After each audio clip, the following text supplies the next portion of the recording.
Hi guys, it's me, Jerziah, back with another video, and this video is talking about my region, which is MPL Philippines, the strongest region of MLBB competitiveness, because I myself am Filipino, and we will see how the Philippines maintain its 4M series up until the M6 World Championship, where both Fnatic Onyx Philippines and Aurora MLBB will try to defend the title, and exploring the flaws about the MPL Philippines production wise, and what I think they should do, in my opinion.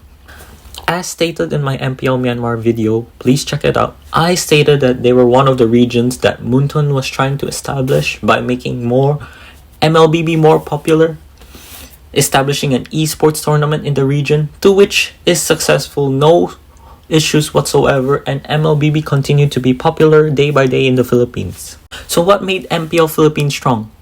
Well, I think it is just solely to the commitment, the effort, and willpower that the organization behind them and the players, their journey to becoming champions of every season and representing every M series so far. And I think that what makes Filipinos proud and why they are still a threat in the upcoming M6 World Championship. Both Fnatic Onyx Philippines and Aurora MLBB. Both a mix of experienced people in Aurora and new players coming through in Fnatic Onyx Philippines. And I just want to say all the best to both Fnatic Onyx Philippines and Aurora. Try your best, and I know you guys can do it. Now, this is the dark side of MLBB I'm gonna talk about. It was mentioned by FwydChickn last year that, and I quote, MPL Philippines is boring. Now, he was not referring to the gameplay, but rather the production. Now, I have been watching MPL Philippines since Season 6, and I think that is very true. The production has indeed become boring and less spicy from Season 11 onwards, okay? Although there can be reasons to why this is the case. One is that the rules of MPL Philippines have gotten stricter and stricter, and players have become more disciplined at all times and only taunt to a certain extent. I think this was enforced back in MPL Philippines Season 8 when taunting was still like a thing, and when Doggy back then from Next Play Evos, when after they won the match, he did a certain post. And another scenario was when Oheb won the match, when Blacklist International won the match, he pointed the middle finger. That led them into getting penalties, and to which players have become more disciplined and only maintain this attitude at all times and only taunt at certain occasions for the hype. Secondly, with every season pass, less and less sponsorship and organizers in the MPL Philippines. In Season 8 to Season 12, it decreased to the point of Season 13 and Season 14. It was just Infinix and Smart that was sponsoring the tournament. Now, I do not know if these sponsors had met their goal at a certain quarter in that specific year, but I think that could be a reason that the production has becoming less and less and are just very limited to the budget and are only doing the bare minimum and effort. We can only speculate.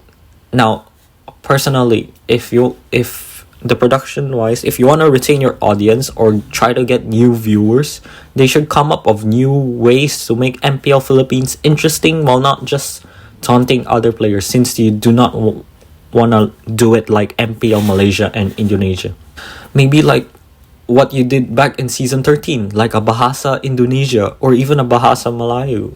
You could try to promote different languages, but I get it. It can be quite challenging, and due to the budget, not entirely impossible, but there are certain things that is only up to your limits. Thirdly, I think it's about MDL Philippines. Sure, it works the same way as MPL, but the problem is that there is so much potential that you guys can explore, but limited to the sponsorships like MPL. I think that MDL Philippines scene just needs something to boost You want the amateur scene to be boosted, okay? If you want to have new players, you want to have entirely new players from coming in, like potentially like players from the amateur scene, if you want them to become like professional players in the MLBB, you should try to collaborate. You should work together with MPL, because MPL has already gained that certain like, you know, boost. And MDL Philippines, the amateur scene, something needs to be boosted as well. If you want to have new players coming in and go, it's kind of difficult right now. They should work together other than just roster transfers. They should come up with ways to promote MDL Philippines, just like how Indonesia's MPL and MDL, they work together. They mainly promote things. They do roster transfer, but the thing is they do it in a certain way, like, you know, okay, I get it. It's the sponsorships, but you could show them their playstyle in social media. It doesn't have to be that specific team's social media. You can promote it into the MPL Philippines. There is nothing wrong with that. It's just showing that you're recognizing these players and they could have the potential. It's like giving them a boost of confidence to what I'm saying.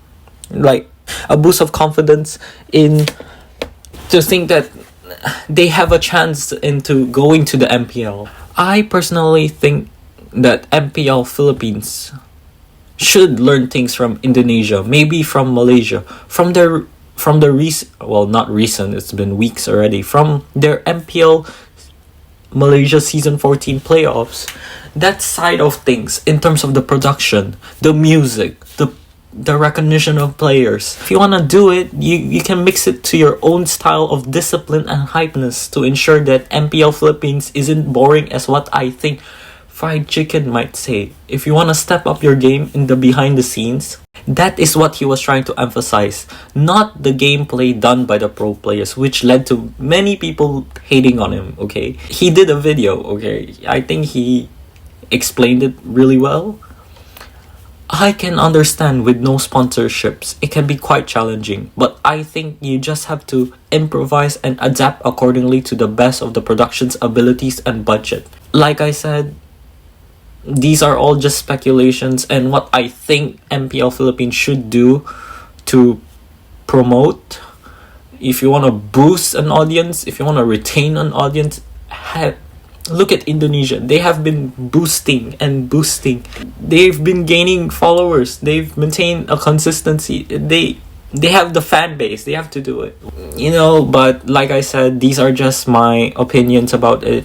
They don't have to listen to this. It's not like they watched this video. All the best to Fnatic, Onyx Philippines, and Aurora MLBB for M6 again. And I hope that you guys can defend the title. But with new threats coming from Malaysia, from Indonesia, they have been amazing, by the way. New regions, especially Turkey, Brazil, Europe stuff. Other than that, thanks and bye bye.